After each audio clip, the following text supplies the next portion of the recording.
بریرہ کی بہادری اور سب بچوں کی واپسی۔ وہاں پہ سب لوگ سو گئے تھے مگر بریرہ کی آنکھوں میں نیند نہیں تھی، اس لیے ایمن کی یاد آ رہی تھی۔ وہ اور ایمن بہت گہری دوستیں تھیں اور وہ ایک دوسرے سے بہت محبت کرتی تھی۔ وہ ایمن جو ہے وہ دوسری دنیا میں پھنس چکی تھی۔ وہ جانتی تھی کہ مجھے صرف میری دوست بریرہ ہی بچا سکتی ہے۔ ادھر سے ایمن اس کو یاد کر رہی تھی۔ بریرہ نے سوچا کہ اب وہ کیا ایسا کرے کہ اپنے دوست کو بچا لے۔ اس کی دادی اماں نے اس کو ایک تعویذ دیا تھا۔ اس تعویذ میں خاص دعا لکھی ہوئی تھی جو پوری چیزوں کو کمزور کر دیتی تھی۔ وہ آہستہ آہستہ دعا پڑھتی ہوئی اس گھر میں پہنچی۔ وہاں پہ جیسے ہی وہ گھر میں داخل ہوئی تو اس نے وہاں پہ ایک گڑیا کو دیکھا جس کی آنکھیں چمک رہی تھی۔ بریرہ کو دیکھ کر غصے میں آ گئی۔ اچانک گڑیا نے پھر وہی جادوئی سرگوشی کی اور کمرہ اندھیرے میں ڈوب گیا۔ جب روشنی لوٹی تو بریرہ خود کو ایک اندھیری سرنگ میں کھڑا پایا۔ اس نے ہمت باندھی اور آگے بڑھنے لگی۔ سرنگ کے اندر خوفناک آوازیں آ رہی تھی، کبھی ہنسنے کی کبھی رونے کی، لیکن بریرہ دل ہی دل میں کہتی تھی میں ڈرتی نہیں، ایمن کو بچانا میرا فرض ہے۔ چلتے چلتے وہ ایک بڑے دروازے تک پہنچی۔ دروازے پر ایک اور گڑیا نظر آئی مگر وہ گڑیا نے جلدی سے شکل بدل لی اور اس نے ایک خوفناک دیو کی شکل اختیار کر لی۔ خوفناک مانسٹر تھا جو وہاں پہ کھڑا اس کی دروازے کی حفاظت کر رہا تھا۔ اس مانسٹر نے کہا اگر تم ایمن کو بچانا چاہتی ہو تو سب سے پہلے تم نے میرا جادوئی کھیل کھیلنا ہوگا۔ کھیل یہ تھا کہ 3 پہیلیاں حل کرنی ہوں گی ورنہ ایمن ہمیشہ کے لیے قید ہو جائے گی اور تم بھی واپس نہیں جا پاؤ گی۔ پہلی پہیلی تھی ایسی چیز جو جتنی پانڈو بڑھتی جائے مگر نظر نہ آئے۔ بریرہ نے سوچ کر جواب دیا محبت۔ دروازہ تھوڑا سا کھل گیا۔ دوسری پہیلی تھی وہ کون سی چیز ہے جو رات کو آتی ہے، دن کو چھپ جاتی ہے اور سب کو سکون دیتی ہے۔ بریرہ مسکرا کر بولی نیند۔ دروازہ مزید کھل گیا۔ تیسری پہیلی سب سے مشکل تھی، وہ کون ہے جو اندھیرے کو مٹا دیتی ہے اور روشنی پھیلا دیتی ہے۔ بریرہ نے اپنی تعویذ کو دیکھا اور کہا ایمان اور دعا۔ اسی لمحے دروازہ پوری طرح کھل گیا۔ اندر ایمن ایک پنجرے میں قید تھی اور ایمن بہت زیادہ رو رہی تھی اور بہت پریشان تھی۔ بریرہ نے وہی تعویذ پنجرے پر رکھا تو پنجرا بخود ٹوٹ گیا اور ایمن آزاد ہو گئی۔ ایمن نے روتے ہوئے کہا بریرہ تم نے میری جان تو بچا لی مگر اب مجھے بچوں کو، میرے ساتھ جو بہت سارے بچے بھی اندر پھنسے ہوئے ہیں ان کو بھی بچانا ہوگا۔ بریرہ نے مسکرا کر جواب دیا کہ میں اب ان کو بھی بچاؤں گی۔ اس کے بعد پھر بریرہ نے یہ سوچا کہ اب ہم وہاں پہ کیسے جائیں گے۔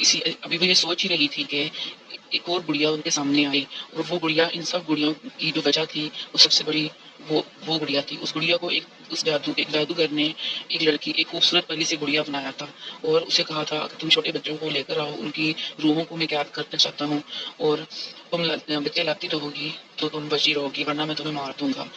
اور اس کی روح جو ہے وہ بھی آزاد ہو گئی تھی اور وہ گڑیا ایک خوبصورت پری میں بدل گئی تھی۔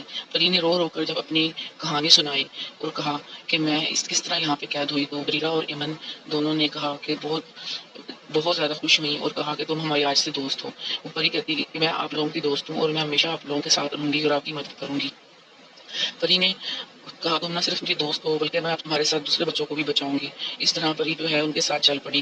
جیسے ہی پری آگے بڑھی تو اس نے کہا کہ میں تم لوگوں کو وہاں تک لے جاتی ہوں لیکن اس سے آگے میں نہیں جاؤں گی جہاں پر بچے قید ہیں۔ وہ ان کو ایک قلعے کی طرف لے گئی۔ وہ آگے سے وہ پری پیچھے کی طرف ہو گئی اور وہ دونوں آگے بڑھنے لگی۔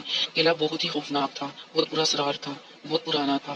وہ لوگ قلعے کی طرف جا رہی تھی۔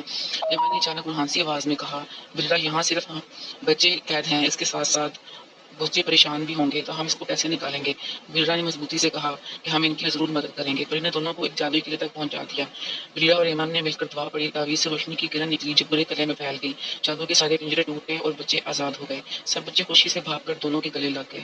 قلعے کے اندھیرے ختم ہو گئے اور وہاں روشنی اور ہنسی گونجنے لگی۔ پھر وہ سب بچے اپنے ماں باپ سے ملنے کے لیے بھاگے۔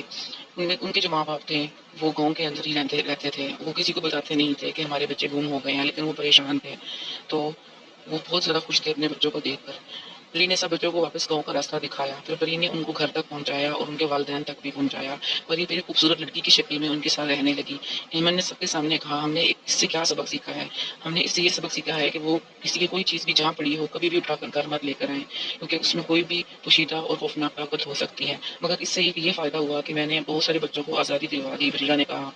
بریرہ نے مسکرا کر کہا اصل خوشی دوسروں کی مدد کرنے میں ہے نہ کہ دوسروں کی چیز رکھنے میں۔ اس کے بعد سب بچے اپنے ماں باپ کے ساتھ ہنسی خوشی رہنے لگے اور سب نے وعدہ کیا کہ اب وہ کبھی ایسی غلطی نہیں کریں گے۔ کہانی ہمیں یہ سبق سکھاتی ہے کہ دوستی سب سے بڑی طاقت ہے۔ دعا اور ہمت سے ہر مشکل آسان ہو جاتی ہے اور اللہ تعالیٰ پر یقین رکھنے سے بھی ہر مسئلہ حل ہو جاتا ہے۔ دوسروں کی چیز اٹھانے سے نقصان ہوتا ہے، اس لیے کسی کی بھی چیز اٹھانے سے پہلے اسے اجازت لینا بہت ضروری ہے۔ اگر وہ انکار کرے تو اس کی چیز مت اٹھائیں، نہ ہی اسے چھینیں۔ اس لیے ہمیشہ ہمیں احتیاط کرنی چاہیے۔